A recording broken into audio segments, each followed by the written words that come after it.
Hey guys, thanks for watching the Sobe Pod. I'm Keeds, Keedanator, Keedatron, Keeds and Crates. I got the Keeds. Whatever you want to call me, that is me. And you're again watching the Sobe Pod. The Sobe Pod is where we explore diverse cultural topics and share the lives of expats and travelers to maybe inspire you to global travel with a focus on POCs.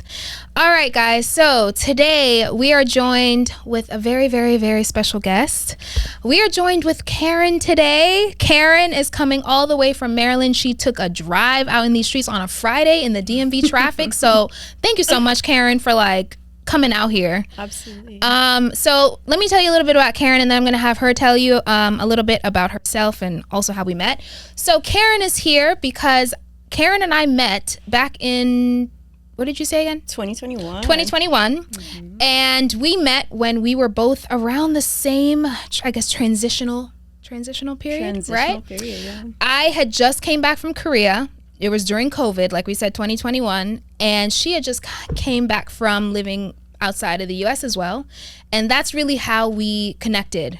We were both expats or foreigners living in a foreign country. Mm-hmm. And we went out to lunch, and it was like immediately we kind of clicked. So hi, everyone. My name is Karen Guzman. I am originally from Bolivia, but I started traveling since I was 18 years old. And my first trip abroad was to Egypt. I've been to 28 countries now, but I've lived in Mozambique the longest for 2 years. And we met in 2021, working at the same place. And like you said, we had lunch together. And you had told me a little bit about your experiences traveling in South Korea. And I was telling you that I had a friend who also was doing the same thing. And one thing led to the next, and we found out we had way more in common than just traveling. Weird. Really weird. We pretty much had like the same lives. Same thing. It was really weird. It was really cool though. Yeah. It was. And like I said, Karen and I met, we instantly clicked. So before we get into your traveling, I know you said you started traveling around 18. You've been to 28 countries? Yes, girl. I need to get my stamp game up because I have not been to that many countries. So I clearly need to, to expand. But before we get to you traveling at 18, there's Karen before all of that. Yeah. And you said you're from Chile? Bolivia. Yeah. Can you tell us a little bit about Karen? Were you raised in Bolivia, born in Bolivia? Tell us a little bit about your childhood. For sure, I'd love to. I was born in Bolivia, and my family is the first to come to the U.S. So my dad came first, and then my mom, my brother, and I followed, and we came to D.C., Columbia Heights, pre-gentrification. So it's really different now. And then, we lived in D.C. for a little bit and then moved to Prince George's County, Maryland, where I currently live. So it's pretty much where I grew up. But growing up, I would spend my summers in Bolivia. So my parents were always really keen on making sure that, we remembered our roots and where we came from. And they were like, we don't want you to forget, this is who you are. This is, you live in a different reality now, but this is where you're coming from. And so that was super instrumental for me, for sure. So what year did you come to Bolivia or come to the U.S.? Oh, I came when I was 2. Okay, so you've been here for pretty much my whole life. Right? Yeah.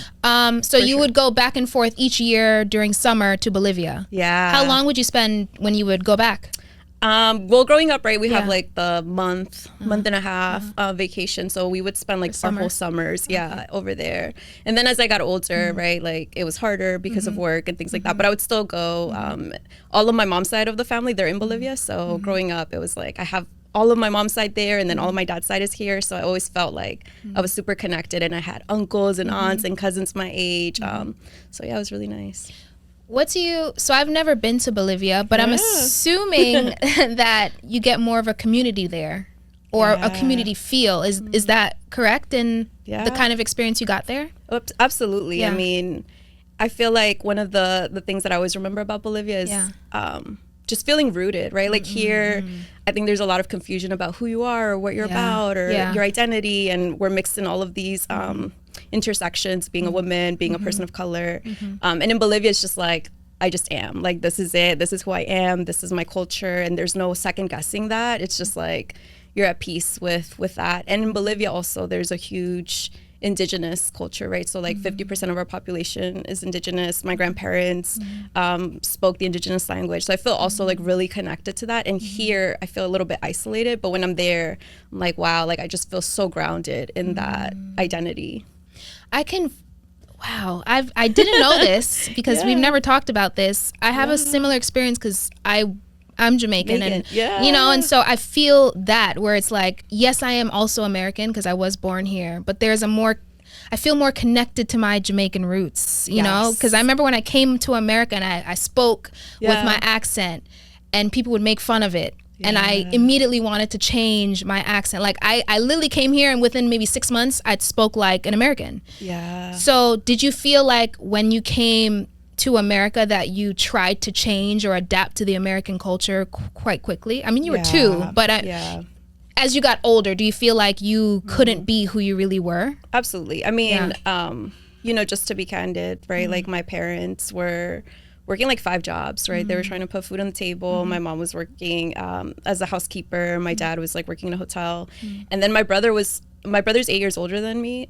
So it's just the 2 of us. And he was getting bullied in school because he didn't speak English. And so like I'm the youngest. I'm growing up and seeing like all of these realities of my family not really adjusting. And I felt that pressure of like, oh my gosh, like I have to adjust because if not, I'm going to get bullied or like I'm going to have a job like my mom or like, you know, like all of these realities that I'm seeing firsthand. And so it was kind of like, I need to assimilate or like I need to find out a different pathway because this isn't it, you know? Yeah. So how did you assimilate? What are the things that you did to make you feel like you could fit more into the American culture? That's a great question. I was like super grounded in school. So my parents were working 5 jobs each. So I was just like, school was my thing. I was like on a roll, straight A, staying after school with my teachers. And I think that really helped me. So like they would help me learn English really quickly. I wasn't really in ESOL classes. And then, just seeing like different realities from different students. I think that really helped me see, okay, there are different pathways here. But if I didn't have that, I would say it would be way harder to find that connection. But because I was rooted in like academics and school, it was almost like if you're good at that, you can only grow. And there were so many pathways there. I think I did the same thing too. And I don't know, is Bolivia very like they focus very hard on your education? Yes, for sure. It's the same in Jamaica. Same. I remember coming when I came up here. I was in 3rd grade, and my teacher was like, I don't remember what we were learning, but they had no idea about like writing cursive or like long division or multiplication. And mind you, this is 3rd grade. At this point, we were doing that in like 1st or 2nd. Right. So I remember like I just excelled because it's in Jamaica. That's something that we take very seriously. But what are the things that you felt like you were not, or like they were made fun of, or maybe they didn't understand being Bolivian or Bolivian American? I mean, I felt like I had to hide being Bolivian, you know, like it was all together. Like I didn't talk about, oh, my house we eat this, or like we dance this, or we listen to this type of music. It was more like, hey, I listen to Britney Spears, and like I listen to NSYNC, and like, you know what I mean, just trying to find common ground with people. So it wasn't until I was in college probably that I really was grounded in like, no, like I'm Bolivian and I'm proud, and this is what that means for me. But it took so long to get there because I felt like I had to assimilate to succeed in a way. So let's talk about college. So what was the shift in college? How did you find where you're like, all right, what y'all say, I'm Bolivian, I'm proud? What was that shift from? I think 1 year older, and so like growing up, I had all these summers in Bolivia, so all of those experiences, I'm like growing up and I'm reflecting on those, right? So there's that. Then there's also I'm the first in my family to go to college, so there's also like all my life I didn't belong, I didn't fit in, and now I'm in this predominantly white institution, 50,000 students, like I definitely don't fit in here. So I'm just now like, okay, how do I accept who I really am and like get grounded in that reality? I was also taking classes in Latin American studies and like US Latino studies. And so my professors, my peers were really pushing me to like, let's talk about history and culture and colonialism and like all these topics that they don't teach you in school growing up, right? And so and I remember being in class and talking about like politics in Bolivia. My teacher was like, oh my gosh, that's so cool. And like, it was cool in college to be like, from a different country, right? But when you're growing up, it's like, no, you're weird, you're an oddball. So now in college, I'm like, oh, it's cool. Okay, let me embrace that. And like, let me come to terms with what that looks like for me. So you said you're a first generation college, not only college attendee, graduated college. What made you want to go to college? If, you know, you saw your parents, you said working 5 to 6 jobs, that's, I guess, you're normal. Right. why did you want to go and pursue a higher education? Yeah, that was my parents' sacrifice. So they were like, we're here, we want a better future for you guys, and we're going to do what we need to do to get food on the table and have a roof over your heads, but we don't want this for you. And that was very clear from a very young age. So college wasn't an aspiration, it was an expectation. It was like, you will go to college, you will be the first. And how that happens, good luck, like figure it out on your own type of thing, right? But that was always the expectation. So growing up in high school was like, I need to be a 4.0 student, I need to be an honor roll, I need to be all these things because I need to go to college. And then I was lucky, I got a full ride scholarship in college. So that also helped me study abroad actually, because it paid for like study abroad opportunities and things like that. And so being in college and just having those worldly experiences, I think also contributed to feeling proudful of the fact that I'm from Bolivia and like I'm from a different country and culture altogether. Yeah, and I think now people are more accepting, you know, of people's, oh, you're from where? You know, they want to talk about it. Exactly. So you said that your parents wanted, that was an expectation, like that was not a, hey, maybe you go to college, it was you're going to college. You will figure it out. Did your parents have any other expectations? Like, I need you to get married, I need you to go to, like, were there any the other? Whole nine. The whole nine. Oh, okay. Yes. What is the whole nine?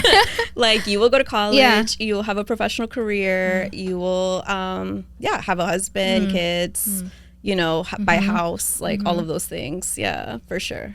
Do you feel like you have followed that path so far? To some extent. So I did go to college. I graduated. I have my career that I'm really grateful for. I'm not married. I don't have kids. So there's still that, like, what's going on? Like, the clock is ticking. Yeah. But I also know that it's a different reality now too than when we were growing up and they started seeing these things, or even when it was their generation, right? When they were growing up. So I talked to them about these things, and I think they're getting to understand them a little bit more, but there is an expectation like, hey, we want you to have kids, we want grandkids, you know, all of that. Yeah.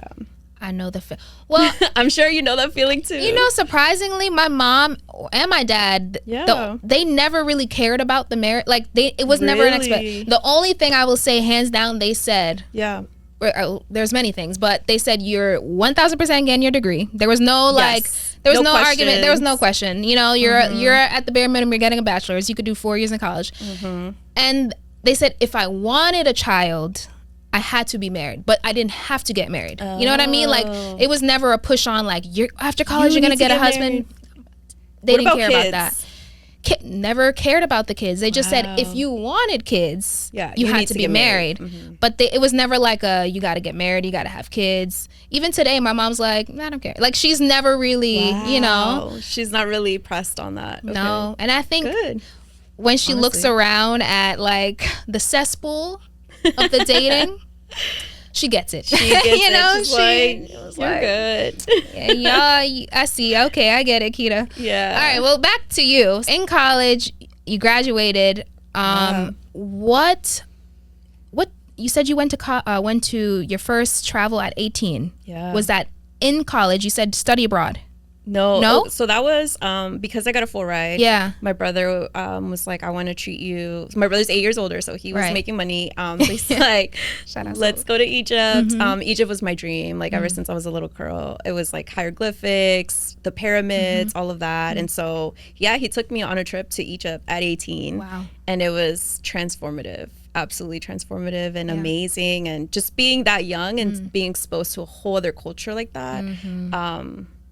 Like, you just see the world differently after something like that, for sure. What, aside from the hieroglyphics, was there something else about Egypt that you felt you were drawn to? Or is it just, I really like the hieroglyphics and maybe like the pyramids and things? I loved all those things. Yeah. I'm a huge, like, history nerd, so I loved all of that. But, you know, one of the things that really stood out was people thought I was Egyptian. So it was like this, like, I can fit in different cultures, and because people thought I was Egyptian, they talked to me differently, or they interacted with me differently. And so it was like, I'm finding community abroad, and I've never been here, and people are like, they feel comfortable talking to me or interacting with me. Yeah. And I never had that sense before of community outside of my own immediate community.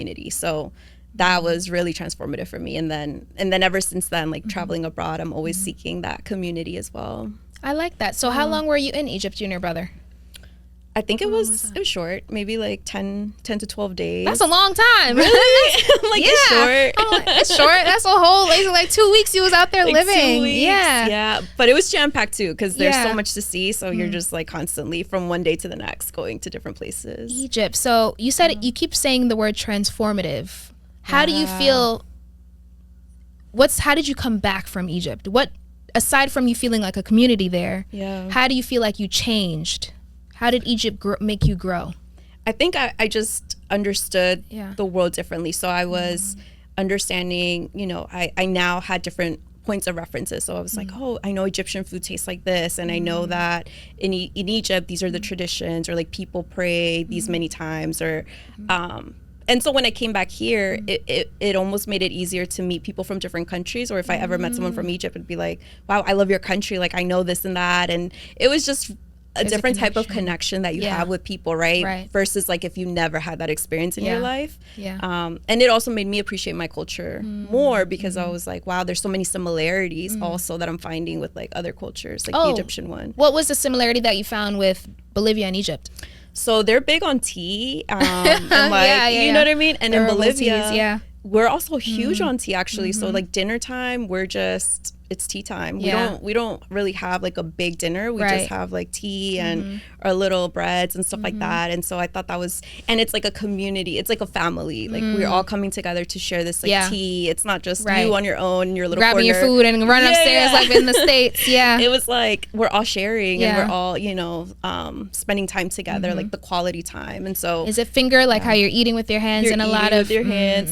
So you're eating and you're sharing and you're passing plates and like, it just made me nostalgic for what happens in Bolivia, and I never appreciated that until I was like, wow, this is different. This is not how it is in America, right? But here in other cultures, like they do similar things. I love that you said that, because I think that's why a lot of people that are American, but they're also like Bolivian American or Jamaican American, we have that concept of togetherness. And I'm not saying that America doesn't, but if you're from another country or you have a different background, you can understand. Don't come for me. I don't even care.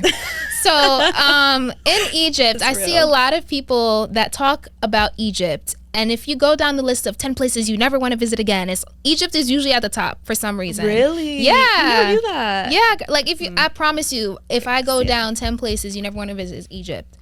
So in your experience, it's a completely opposite experience. Where in Egypt were you? No, there was some shady parts too. Okay. Oh, but you were with your brother. But I was with my brother. Okay, that's a difference. So there's a difference. Yeah. Right? I'm not like a single solo traveler, right. As a woman. Right. But even then, one of the things I'll never forget is I was taking a picture with this security. Yeah. I think he was like a police officer or security guard. Male. Uh-huh. Girl, he just grabbed my ass. A security guard? As we're taking the picture, right? Like he's like hugging me, and he was just like, and I'm 18, and I'm just shook. I'm like, what is going on right now? So I can see how women might not feel safe, right? But yeah, I mean, other than that incident, it was fine. Yeah, it was. I mean, you said I was always not afraid to go to Egypt, but I solo travel a lot. So I remember I was like, I don't know if Egypt would be the place I would go, but I guess maybe that's the thing. I have an older brother too. Yes, I guess travel with a male friend or brother. I think that makes a huge difference. But now let's move on from Egypt. Okay. You go to Egypt. You have this 10 or 12 day transformative experience with your brother. Yeah. And then you come back. You're still in college because you're 18. I'm still in college now. Okay. You graduate. You only got to tell me what year you graduate if you don't want to. You graduate college at some point. Are you doing any other traveling in the midst of college? In college? Yeah. Yeah. So I studied abroad in Australia and Brazil. Oh, so those were the two places that I was in. Yeah. Australia? How long? How did you do a semester in Australia? Yeah, I did a semester in Australia. How was that? Amazing. Really? It was really, really, like that was my first time living for an extended period of time abroad. That's like 4 months a semester, 4-ish months? It's like 4 to 6 months abroad, and never been to Australia. Yeah. Like didn't have a reference point, right? I had no idea. One of my good friends in college, she's like, oh, I want to go. It's been on my bucket list. Let's go. So I was like, let's go. And it was like Really, really cool. We lived right by there's this like Bondi Beach, whatever, like you could walk to different beaches. So we lived like right close to that, and our university was one of the best, like University of Sydney. So it was really amazing. If you could tell somebody this is how I did it, how did you do it? Scholarships. How did, like, what do you do to apply? I want you to like help those kids out right now that's in college that wants to travel abroad. Like, what are your suggestions on this is how to get to Australia, wherever you want to go? Yeah, so I'll tell you what I did, and I don't know that my scholarship is still available, unfortunately. Right. But I was a Gates Millennium Scholar. So with the Bill Gates Millennium Scholarship, they paid for everything, like all your books. They paid for your living expenses. You could travel abroad. And so as long as you were taking credits that you needed towards graduation, they had that. But I will say there are many offices in the University of Financial Aid that have scholarships for study abroad specifically. So definitely tap into those resources and just look, honestly. When I was applying, I remember my friend, she didn't have that scholarship, and she was also low on cash, and she was searching the web for like many scholarships. She was applying, and as women of color, right, there's even more opportunities for those types of scholarships. So definitely look out there. And I think she got like a good amount, maybe like 20,000 just from her own research, independent research. So it's definitely possible. So I've never gotten a study abroad, so I'm literally also learning with you, because I remember I tried.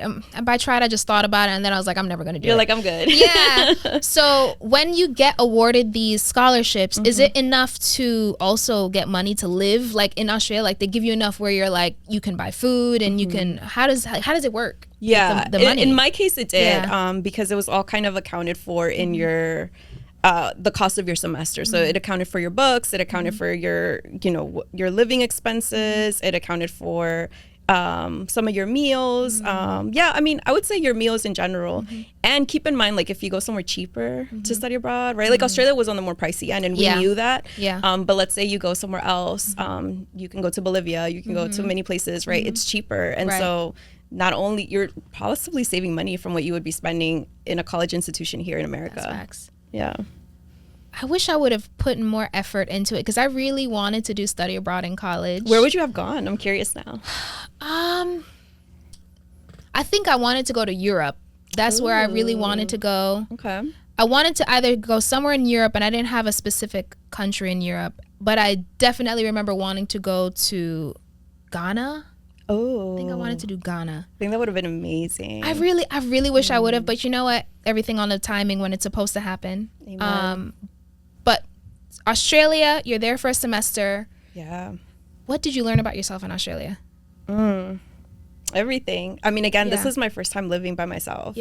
In a different country. So I'm meeting people for the first time. I'm building community also. And I'm finding out things about myself, right? So like also in Australia, I'm finding out that I might be vegetarian, or like I'm eating different. They're eating, even like their portion sizes are different. They're eating healthier. So I'm experimenting with that. And just like traveling. So I was with a group of also like other study abroad students. So we would travel a lot, and we would go to different places. And so just that notion of, you don't have to be stagnant. You don't have to stay here. Like the world is so big. There's so many things to do and see and experience. And I never had that before. And so it was fun. We had to study, of course, but it was also on the weekends. We were taking trips every single weekend. You know what I mean? And you come back from something like that, and you're never the same. You're never the same. You're just completely evolved. You're really never the same. And that's why I really encourage like POCs, Black people to travel, because we're so used to just thinking this is it.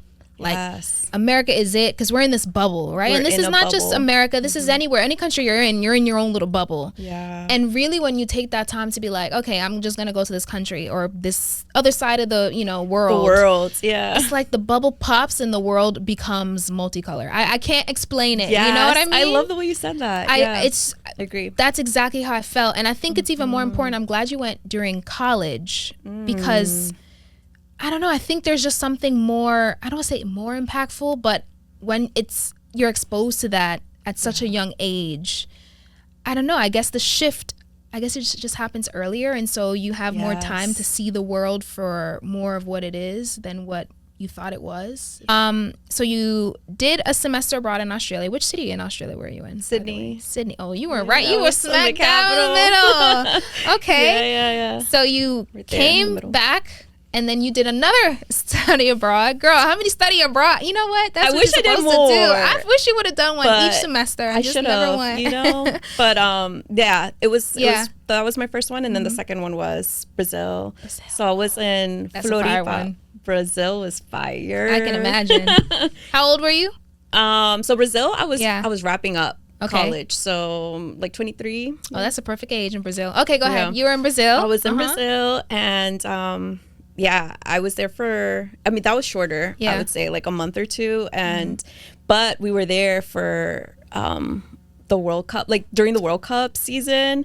So like, it was crazy. And we were in Florianopolis, which is also like, kind of like the Miami of Yeah. the US, right? Yeah. So a lot of celebrities are there. It's like a beach, you know, very, really like beachy and all of that. And yeah, it was really cool. That should feel more. Did that feel more like, not like home, but more of a familiar feel? Yeah. Right? Yeah. That felt more homey for sure. Damn. You know what's crazy? I have yet to go to Brazil.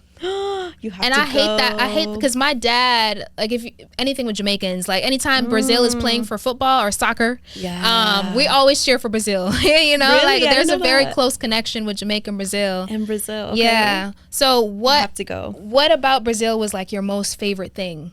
Maybe the food. Oh, everything, girl. So we lived in, we stayed in a hotel, Yeah. but there was a bakery across the street. And I don't know if you've ever had acai bowls. Of course. So the acai bowls, that was my first time ever. I had no idea what that was. And yeah, it was a local family owned this bakery shop. So every morning we would go, and they would see us so often. It was just like me and two other friends. And so they would see us so often that we finally got to talk and like, you know, change stories and things like that. And we kept in touch. Like we would hang out on the weekends with this, like one of the guys, he was our age. And so he would hang out with us and show us around. And it was just so cool to, again, like Yeah. people are so friendly and you're building community and like Right. you're just exposed. And I was big into graffiti. So I love seeing like graffiti art in Brazil. It's all over there, right? All over.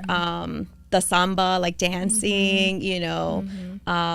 Yeah, just being by the beach. I mean, Yeah. also just beautiful. I feel like it's so alive in that country. I've never So been, but I alive. just feel so much Yes. like energy. so you much, know? yeah, passion, energy, like vibrancy. I mean, those are the words that come to Vibrancy mind. is a good one. Yeah. So Brazil for a month, Yeah, month a month-ish. and a half. Yeah, okay. yeah. If you had to choose out of those countries that you visited and study abroad, which one of those places would you go back to right now? Like if you had to choose. All? Like I have to pick one? Yeah, bro. Egypt. I know Choose Egypt one. may not have been right college, but Egypt, yeah, Australia or Brazil. Which one did you feel like, all right, I would love to go back again? Yeah. When I was in Australia, like I could live there. So I will Okay. say like I was low key like plotting like how can I live here? How can Yeah. I come back here? Yeah. They had like coffee shops everywhere, so I was like plotting how can I get a Yeah. coffee shop job, and like just there were these beautiful houses I remember seeing by the beach, and I was like, wow, I aspire to have that one day, Yeah. you know. So I don't know, when you asked me that, that's the first thing that came to Australia. mind. Is Australia, yeah. I've yet to go to. That's what I'm saying, Karen. I need to get You have to I go, need to get my girl. stamps up because you've just been Yes. everywhere. Okay, so Australia. Shout out to Australia, Sydney. Yeah. Or now you've graduated. Now I've What did you graduated. get your major in? Or yeah. So yeah, I studied. Girl, I did the most. I What'd did you get? psychology and sociology, and I Okay. minored in U.S. Latino Studies and International Development and Conflict Management. Not. Oh, that's Yeah. kind of where I remember when I met you. That's kind of what you were Yeah. doing at that time. Okay. Yeah. So you graduated. What school? I don't know. University of Maryland. Go Terps. Maryland. That's the school my dad graduated from. So shout outs. Oh, nice. I want to ask you what happened after college. What was your plans for, okay, I'm graduated now. I've done all these great study abroad. I've expanded my mind. I'm such a different person. I'm transformative. What was your plans? Yeah. So while I was in college, I was Yeah. looking at, I loved being abroad. Yeah. And at the same time, I was organizing a lot on campus for like social justice issues. So I'm huge on social justice issues. At the time, I was focusing on immigration rights. So there was a big law that was being passed in Maryland to give undocumented students basically in-state tuition across the state. So other than that, they were paying 3 times as much, even though they made, like us, we grew up here. And, people came like same as me, 2 years old, and now they're paying 3 times tuition just because they don't have papers. So I come from a mixed status family. That really affected me. And I was like into that. And I was also into, wow, I want to live abroad. Like I had all these really wonderful experiences. I don't want to stop now. I was, it's contagious. Like once you have that, you just want to keep going. It's a bug. So I was looking into careers, and I ultimately landed in an international development job. So I was working for an organization that was focused on the Americas. So I was working with students in universities in Latin America, and we were trying to create resources and programs for them from the United States. So that was my first job out of college. Okay, and so you were helping people in Latin American countries. Yeah. And I guess, is that how you kind of branched off into the Peace Corps? Like how? Yeah. What was? Yeah. Tell me how that. Yeah. Tell me the steps. Yeah. So the Peace Corps idea was always there since college, and I felt like I wasn't ready because I always saw it as something you're giving people, and what can I offer? Like, yeah, I've lived a little bit, I've been abroad, but I'm like 23, right? Like, what really can I give of substance to this community, to this group abroad? I didn't really feel like I had much, so I was like, let me just put that on pause. Let me get some money. Let me get a career, a job. And so, while I was there, half of the staff were returned Peace Corps volunteers, and they were like, Karen, you have to do this. Like, it is the most transformative experience, in our lives. And a lot of people did Peace Corps in Latin America, which was different from me because I grew up in Bolivia. So I was like, I don't want to go to Latin America. I want to go somewhere else. I want to go experience another culture. Yeah, but so like that bug was like implanted since college, and then also when I started my job too. Yeah. So can you tell people that may not know what the Peace Corps, because I know the name. Yeah. I don't know what exactly the Peace Corps is. I'm sorry, don't call me ignorant. No, I'd love to. Yeah. So the Peace Corps is a federal agency within the State Department, and it was basically created in 1961 by former President John F. Kennedy. And the premise here is like it's like how the mission is to create peace and friendship across the world. So Peace Corps volunteers go to different places. It's a 2-year experience if you do the Peace Corps. So there's like a traditional Peace Corps, then there's like a response volunteer. There's like different types now, but the traditional experience is 2 years, and you do 3 months of training. And there's different partnerships that the United States has with different countries to do it. And so you can do it in a variety of different places. And back then you couldn't choose. Now you can choose where you want to go. Like the country? Yeah, you can choose your country. Oh, so it's just a lottery. It was like a lottery. Oh, so no, you don't even get to put in like your 3, because sometimes you put your top 3 countries. That was nothing like that. Well, when I did it, it started shifting towards like where you could pick, but like literally I was in the cusp. So right before then, you couldn't, and then you could start ranking them, and now you can just straight up say like, I want to go to Bosnia, or I want to go to, I don't know, Madagascar, and you might get placed there. Yeah. So Mozambique is where you ended up going. Yeah. Tell me what your first day in Mozambique looked like. Getting off the plane. I'm in Mozambique. What are you doing? Yes. So first I want to say, because of the Peace Corps federal agency, like these are my opinions. Okay. This is not backed up by the not associated with the Peace Corps. This is Karen Guzman talking for Karen Guzman. Okay. Disclaimer. And so for folks who don't know, because I didn't know, Mozambique is in Southern Africa, next to South Africa. I didn't even know where Mozambique was on the map, like straight up. So I'm looking at Mozambique and I'm like, wow, never been to the continent of Africa. I've never been, which I was excited about, to be honest, and didn't know what to expect. And then so we have focus areas. So you could become a teacher, you could do economic development, you could do agriculture, business, youth development, and then I was working in health. So I was a health services promoter, basically providing services to the community for prevention and also for treatment around malaria and HIV. Wow. I had never done that in my life also. Yeah. So I was like, wow, like I felt like I needed to brush up on all these things. I was reading books. I was like watching documentaries. Right. I was like, what is this? Was trying to get your PhD in a week. literally. I was like, oh my gosh, I need to do all the research. So yeah, how do you pack for 2 years? I don't know, girl. We have to pack for 2 years. So oh my gosh. I'm like packing, Yeah. I'm doing like my to-do list. And I'm just excited, right? Like this is something I've wanted since college. It was in my head. And then I did it when I was 27. So it was like a long time in the making. So Yeah. I didn't take it lightly. I was like, oh my gosh, there's all these projects that I want to do. And like, I remember taking like cardboard paper in my bags. And I was like, I want to do all these activities with my community. And like, just knowing like Yeah. already having a plan, right? Right. And trying to be as intentional as possible with that opportunity. So yeah. So what did you pack? Like what was, Girl. because people don't know, you know, like when you're Yeah. moving overseas for the first time, because I remember I Googled the heck. I was on Me every too. Facebook forum. I was watching every damn video. They were Yeah. like, girl, you black, you better bring some conditioner and hair cream. So for the people that Yeah. may be going on a similar journey to the Peace Corps, what are three things that you think you definitely should pack, and 3 things is like, don't even worry about it? Oof. Okay. I remember doing my research too. Yeah. And 3 things you should pack. Just things that are easy. So I Yeah. remember packing like, believe it or not, like sharp knives. So Oh, it's like wait, you could take a knife on the plane? you could take a knife on the plane, girl. So What? we were taking knives. We were Yeah. taking nonstick pans because they didn't have those like Oh, in, right. or they were more expensive. So Yeah. we're like, you know, you can go to Ross real quick Yeah. and pick it up for mad cheap.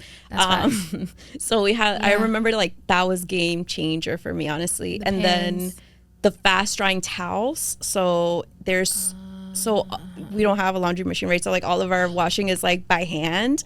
So there's no plumbing, girl. You know, electricity, yes, but in my community, like every Yeah. Sunday, we didn't have electricity, Right. and I was washing everything by hand. So like fast drying towels or things like that that would just like dry easily, like materials, clothing that was just quick, fast drying. That was the best. And then I'm so glad I did this, but a lot of people think when you go to the Peace Corps, you're like kind of like gritty, right? Like you're camping. So a lot of Yeah. people encourage you to take like hiking boots and Right. like just like kind of like camping clothing. And I was like, no, like I want to look cute. Like I want to be myself, you know? Yeah. I packed my makeup, like I have like this, you know, extensive like earring collection. I was Yeah. like, I need all my earrings.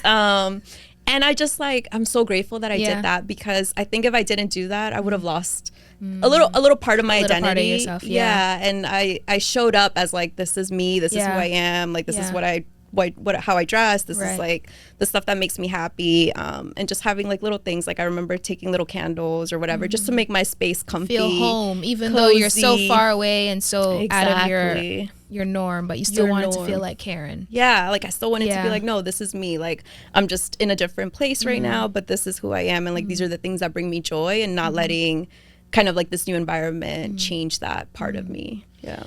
You brought up the washing clothes by hand. Now, I am Jamaican, as we already know, and I remember my mom with the washboard and outside. Yeah. Was that the hardest adjustment for you, or what was the hardest adjustment for you coming from the States to Mozambique? I think that was tied with having no water. Like Oh, no water. I at all. had no the cutoff. concept. We had is it? water, Yeah. but it was like you had to get it from a different place, and then you had to get like buckets. Like you're taking bucket showers, you're taking like water in buckets to wash your dishes. It's just like things you don't think about, because you just Right. think like, I can just put in the sink, or I can just go to the washing machine, or I can just, and now you have to really think about it. Like, you know, you have to lug in the water, like how much water am I using, and just being conscious. Like I have never in my life been so conscious of how much waste Right. I have, like how much water I have, how much electricity like I'm wasting, you know, like all these things, because over there you literally, they charge you by the kilowatt for electricity. Dang. So I knew, I'm sitting by candlelight. Yeah. I knew, I was like, oh my Yeah. gosh, like I'm spending 20 whatever Right. kilowatts. It's just like things you don't think about here in America, where you have lights constantly, running water, you know.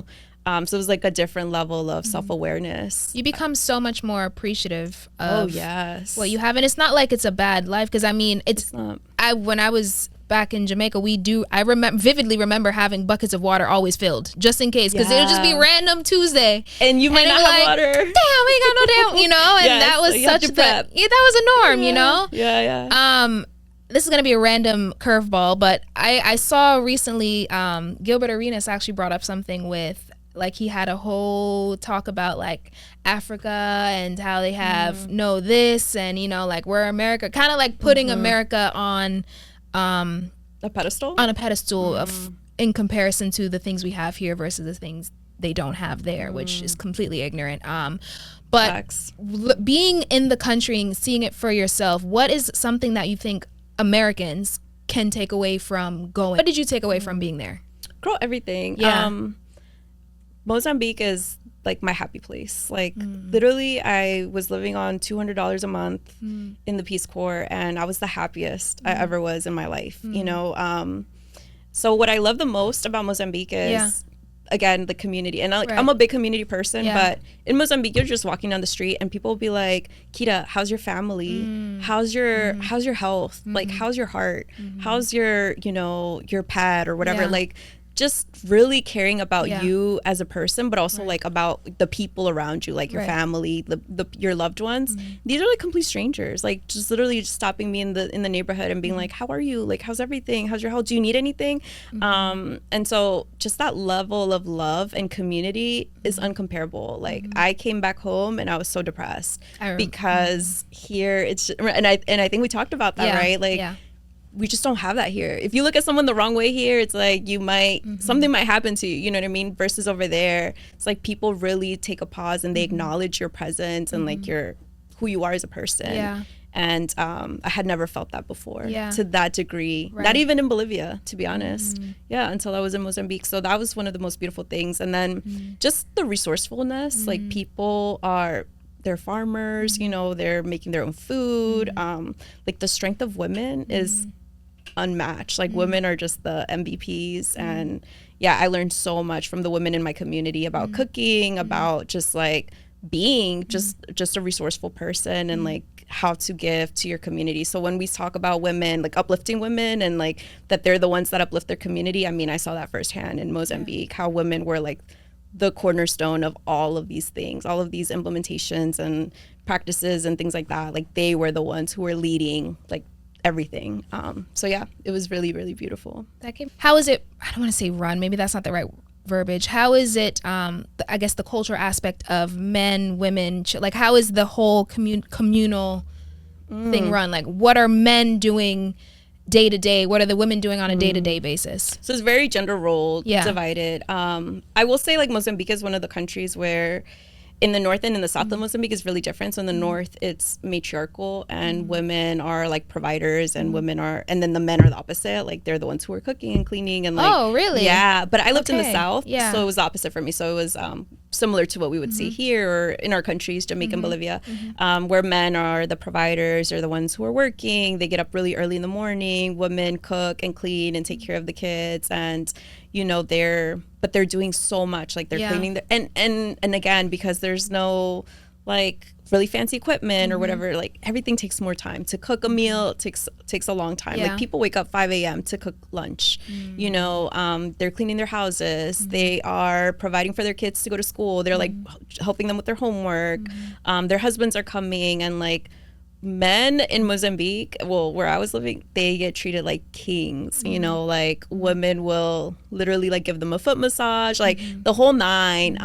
So just the way that women care for their family is on another level, like altogether. But that takes so much, right, from who they are as a person. So I learned a lot about that. Like, wow, like you are giving all of you to this community, but that's just how they saw it. You know what I mean? It wasn't like a sacrifice. It wasn't a selflessness. It's not like, oh, I'm holding myself back. It's like, no, like I want to do this. Like this is kind of what my role in this community, right? Like you were saying, so. Because I saw you said you got really, I remember the pictures you showed me, and it seems like you got really close with, I think one woman in particular. You went to her wedding. Oh, yeah, right? yeah. So is there something that she taught you, maybe like a lesson, or maybe just watching her, observing her, that you learned from her? Girl, so much. She taught me a lot about being a woman, like just being a woman, because I think here in America, we're so used to our, like we're grinding and we're hustling and like that's beautiful and that's great, and I feel like I've always had that, but then there's like this femininity and this like caring and nurturing side that I didn't really tap into at that time. And so like when she was showing me that through her firsthand, I was like, wow, like I want to be like this, right? Like I want people to come to my house and for them to feel so comfortable and so at ease, or for me to make my partner feel so loved and cherished, or like just the way that she would show up. It was amazing. It was so different than anything that I've ever seen before. Because you have everybody screaming on a podcast saying, I don't need men and I don't need women. Yeah. And so when you go back to like a continent of Africa and you see like how men and women operate, you do sometimes have to take a step back, because I think so many of us here in the States are so independent. I've had this conversation with another friend, and I'm like, we're lacking that interdependence that, you know, somewhere like Mozambique has. So you did the full 2 years there. But in the midst of that, you kind of met somebody there. I don't know if you want to go into that. I'm happy But you to. met someone in Mozambique. Clearly, you ain't got to drop names. You could give him a nickname for all you want. Just give us a little breakdown on how you met. Who is he? Meaning like what? Yeah, how'd you guys meet? Oh, okay. So I met M. We'll call him M. A year into my experience, and he was. So I'm vegetarian, and there's a big Indian community in Mozambique, actually. Indian, okay. Yeah. And he worked at an Indian restaurant in like the city nearby, right? So like it was like the biggest city nearby, and he was a server there. Like he worked there at the restaurant, and that's how we met. And we vibed, we like connected, and it turned into a whole like full-blown relationship that I was not expecting. But really like one of the most special relationships for sure. Like, so what's the courting like there? How do they court you in Mozambique? I'm assuming the men court, like they don't want to be chased. So how do they court you? How did he? Similar to here, like dates, right? Like there's a lot of going on dates and meeting your family. You meet family early. You meet family early. Oh, okay. Like, in my case, early because I wasn't from there. In their case, like you would meet them once you like propose or engage or something like that, but things were a little bit different because they knew I wasn't from there. But and he knew I had a host family, like that kind of held me down. And so he like he met my family, I met his family. Things were just I think a lot of times the courting takes place by getting to know like each other's community, actually. So like who are you in the context of your community, and like what is it that looks like. And then the men are definitely like the initiators, right? Like they'll initiate the dates, they'll initiate like visiting you, they'll like all of that is on them. And they'll pay for everything. All right, so you guys met, you meeting in the community. I think I remember you said you had come back and you guys were still dating when you were here. Right? Oh, I'm sorry, I'm jumping the gun. So COVID happened, right? So you guys were dating into the whole thing. Go ahead. Yeah, I was gonna say we got sent home early because of COVID from the Peace Corps. So it was like I had 5 months left, and it was like you have 24 hours, you have to pack your bags and go because COVID is happening and it's a real thing. And at the time I was thinking about staying in Peace Corps or like in Mozambique. I loved Mozambique. I was thinking about applying for jobs and stuff like that, and I had a partner that I really loved, and so I was trying to make it work. But obviously we got sent home, and so now we're here in the US. And now there's an 8-hour difference or like a 7-hour difference between us. And we're trying to make it work. But and we're also kind of like thinking, is COVID going to end soon? Is it like, what is the vibe, right? But yeah, it ended up being, I think, a year of long distance of us trying to make it work until we realized like, it's not. Because you change also so much in a year. And living here versus over there, I mean, it's night and day. It's night and day, exactly. So how was experiencing COVID in Mozambique? Like I know you basically were there and then you were here. Yeah. But were you afraid? Like no, girl. It was a joke. I mean, it was a joke because they were so unbothered by, like they were so unaffected. In Mozambique. In Mozambique, we would get memes on WhatsApp, and it'd just be like it'd be like the memes of like people in China, because that's how it was, right? And so they were like, this is a joke. This is something like created by like white men, white people, whatever, like that was kind of the premise. And we didn't even think anything of it. So when we get the call from Peace Corps, like you need to pack your bags and go, it was just like another level of urgency. And then when I came home and we were on shutdown, I just like, I couldn't fathom, because it was literally a joke in Mozambique. And then here it was so serious, and being so close to New York, and you knew how New York was so bad at that time. I mean, it was insane. So clearly, I'm sure they weren't wearing masks, and like they didn't. No. At no point did they take COVID the way that we took it here. There was no like shutdown. Not when I was there. Yeah. Later on, yes. Yeah. Okay. They had masks. They had the hand sanitizer, like all the whole nine. But when we were there in the early stages, it just wasn't to this level of America. No.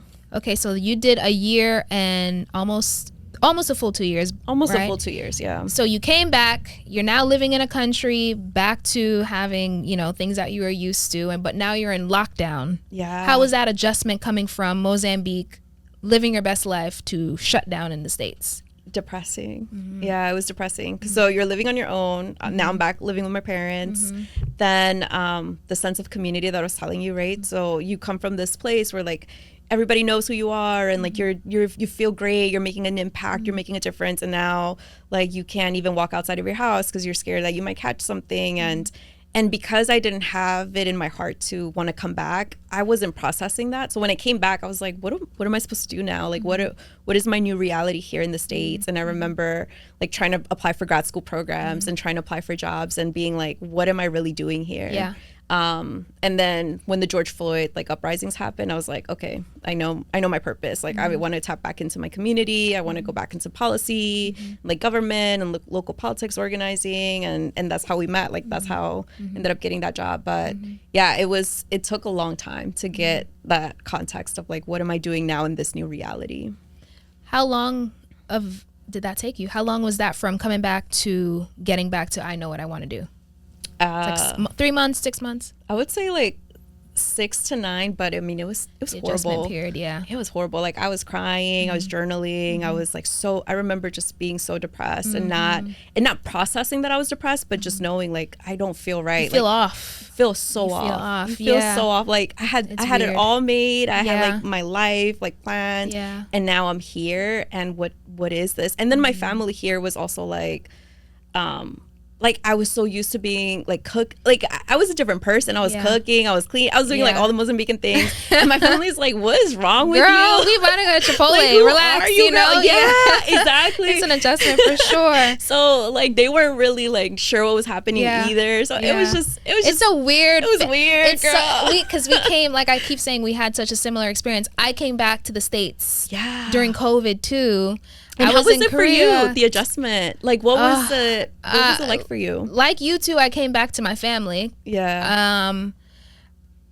I don't know. I feel like I was in the same place. It was like I felt off. You felt off. I couldn't figure out like how to get back to feeling normal. One, because I was living by myself for so long, you know, in a foreign country. Now I'm living in a house with my family. I haven't done that in literally since I was a kid. Wow. You know, and then we're in shutdown. Right. So you can't even see your friends. You can't even see like can't go out. I can't go be outside. And I don't want to act like, oh, I had it so bad. I'm blessed that I had a home to come home to. That's you know, real. like that is such a beautiful thing where I can leave a foreign country and come home and be taken care of in that sense. So I thank God for that. But the adjustment of feeling like I don't know what I'm supposed to do. The purpose part. Right? You know, and it took me a good maybe a year to feel, maybe not as long as a year, but maybe close 9 to months. a year, right? Close to That's a year to feel like, yeah. okay, I get why I'm here. It's good that I'm back with my family, because for the 2 years that I was in Korea, I felt very disconnected. You know, like I had to see my family. From your family? From just everything. Yeah, me too. You know, like America. Yeah, period. America, really. Because like when I was going, I wouldn't even see their Instagrams anymore. You know, because me too. You're only seeing like people around you. You're only interacting with the people around you. Right. So I felt like I had to relearn my family. Me too. You felt the same? That's crazy that you say that, because I forgot about that. Yeah. But you're right. I also did. Like I was like, oh, I forgot that they did that, and they believe this, and like this doesn't work for them, and like this is weird for them, and all those things. You have to relearn, like readjust your way of being. Yeah. So what was this is now 2024. Yeah. You're now doing something completely different. Yeah. Where is the next place that you think you would like to go and live? Or are you staying in the States indefinitely now? Heck no. I'm not staying in the States. yeah, I don't know where I want to go next in terms of like living. I am thinking about that, to be honest with you, because I feel like this is great and everything, but this is not. This as in America. This is in America, yeah, is great, and I'm blessed. Like family, I have a roof over my head, all of that. But it's just not like spiritually aligned with me, and so I'm trying to find what that looks like. For a while, I wanted to go back to Bolivia. I want to start a nonprofit there. Like that's been my biggest dream, and I think we talked about that too.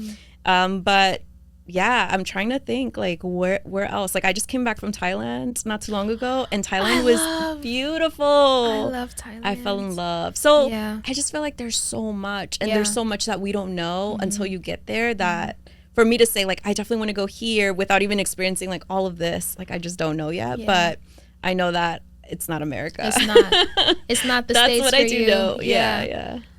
I love Thailand. Thailand is one of my. I love that country so much. I could see myself retiring in Thailand. I could see that too. Because it feels very island. And the food is quite similar. Kind of like Jamaica. You know? Yeah, it's very I remember like I recorded my vibes, mom and she's like, that look like a yard. Don't come from my accent, okay? I've been up here long enough. Do some of my wrap-up questions. Okay. Karen, what does peace look like to you now? Ooh. I think peace looks like stillness. It looks like just when I think of peace, I think of like the water, like waves, and just like being in complete silence, right? And just being in nature and just absorbing like all the energies, like all of that, without all of these other influences of the world. So just being like you alone in nature, like that's peace for me. Do you still get to experience that now? Like in the States, like how do you experience peace now? Yeah, I love to meditate and like journal, and like those things ground me.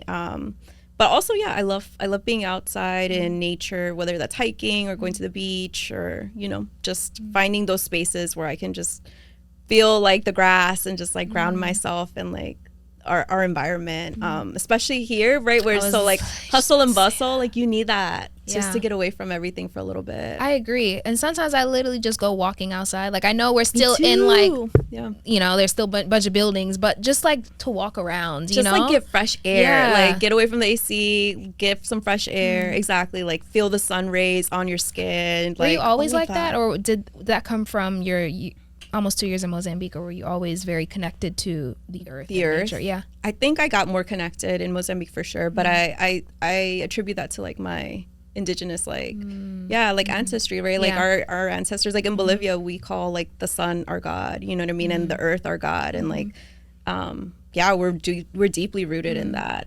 But I would say definitely Mozambique, because nature's everywhere. Like it's not here. It's not like a hustle and bustle. It's not a bunch cities. of buildings everywhere. Yeah, it's like straight up like grass and the sun and the ocean, and people are living off of the land, literally. So it's a whole other connection to the earth. What motivates you the most? I think the excitement of what's to come. There's so much like I was telling you, like there's so many countries we haven't been to, there's so many experiences we haven't had, and I think that's what excites me or motivates me the most, is just like there's so much out there, and I've only like touched the surface, right? So just knowing that anything we want we can do, and like thinking about how far I came. Like I literally came from my parents working 5 jobs each to like having this beautiful life of so many stories and countries that I've experienced and people that I've connected with, and I would have never thought that, and so imagine what else is to come from like all the worlds of possibilities. It's just limitless. So I think that's What's the lesson that took you the longest to learn in your life? Ooh, I love that. I think the biggest lesson is everything that I want or everything that I see is already within me. Like I think I'm always seeking external validation. A lot of us are. Yeah, a lot of us are, right? Like whether that's from our accolades, our career, or how much money we make, what we have. And it's like none of that really matters at the end of the day. What matters is your heart. What matters is your spirit. What matters is your true intentions. Are you kind? Are you caring? Like what your true nature is. And it took me so long to actually understand that. And that's at the end of the day, if even when I die, like I know for sure, Like, that's how I want to be remembered. I don't want to be remembered by all of these materialistic things or like all of these accolades and honors. It's just like, who am I as a person? And I want people to remember me for that. Wow, Karen. Okay, bars. Always love my guests to plug themselves. Please let them know where they can find you. If you have anything going on, now is your time to Thank you. sell yourself, if you will. Okay. So I'm on IG. You can follow me at _QURISUNQU. Thank you so much for having me. It's been an honor. Thank you, Karen, again for coming all the way from Maryland, girl. Shout outs to you. Aww. And as always, you can find me at the Sobe Pod. That's TheSobepod. Follow me on my personal feed, like I do more stories there. You're watching the Sobe Pod. See you guys on the next one. Bye. Bye.